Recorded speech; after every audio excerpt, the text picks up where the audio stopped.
पहला खिताब जीतने के बाद ही क्या आरसीबी अब बैन हो जाएगी, बिक जाएगी या फिर कुछ और होगा?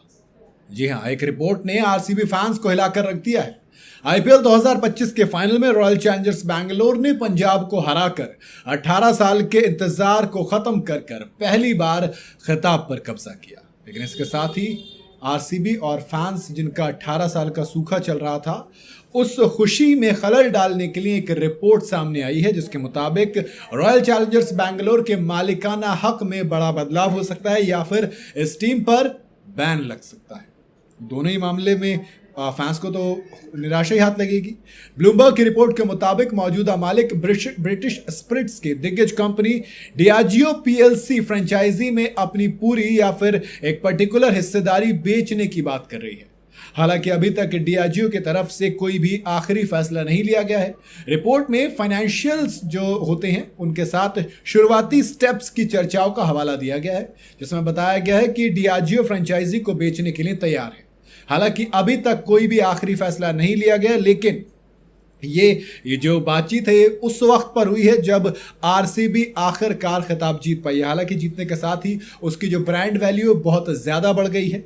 रिपोर्ट्स के मुताबिक इस फ्रेंचाइजी को कंपनी 2 बिलियन से कुछ ज्यादा में बेचने का प्लान कर रही है, यानी कि 2 बिलियन के करीब का इसका रेट रह सकता है। डियाजियो जैसी कंपनी ने सॉफ्ट ड्रिंक्स और मिनरल वाटर के एडवर्टाइजमेंट में आरसीबी के खिलाड़ियों की ब्रांड का इस्तेमाल किया है। अगर एडवर्टाइजमेंट के नियम सख्त कर दिए जाते हैं तो इससे कंपनी की ब्रांड विजिबिलिटी को नुकसान पहुंच सकता है, जो क्रिकेट के जरिए अपने प्रोडक्ट्स को बेसिकली बढ़ावा देने के लिए वो इस्तेमाल कर रही थी, जो यकीनन इंडिया में सबसे पॉपुलर क्रिकेट गेम है। ऊपर से आरसीबी की फैन फॉलोइंग अच्छी है, तो उन तमाम चीज़ों का इस्तेमाल किया जा रहा था। लेकिन अगर एडवर्टाइजमेंट में कुछ चेंजेस होते हैं तो फिर मजबूरी में उन्हें बेचना पड़ेगा।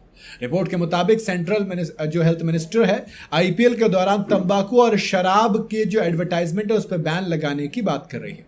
यूनाइटेड स्पिरिट्स लिमिटेड यानी कि यूएसएल अलग अलग नाम से शराब बेचती है। साल 2016 में विजय माल्या के बाद आरसीबी का जो पूरा ऑनरशिप का है वो यूनाइटेड स्पिरिट लिमिटेड के पास चला गया था।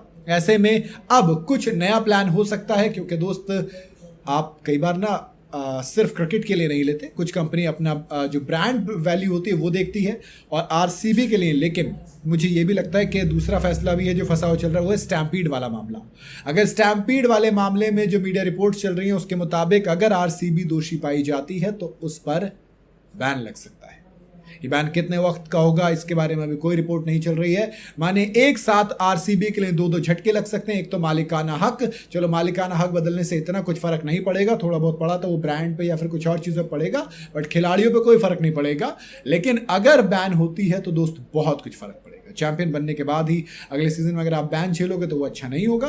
बाकी आपको क्या लगता है इस फैसले में, कितनी सही कितना गलत, कमेंट में जरूर बताइएगा। वीडियो अगर आपको पसंद आई हो तो इसे लाइक और शेयर जरूर करें और जाते जाते चैनल को फॉलो और सब्सक्राइब जरूर करते जाइएगा।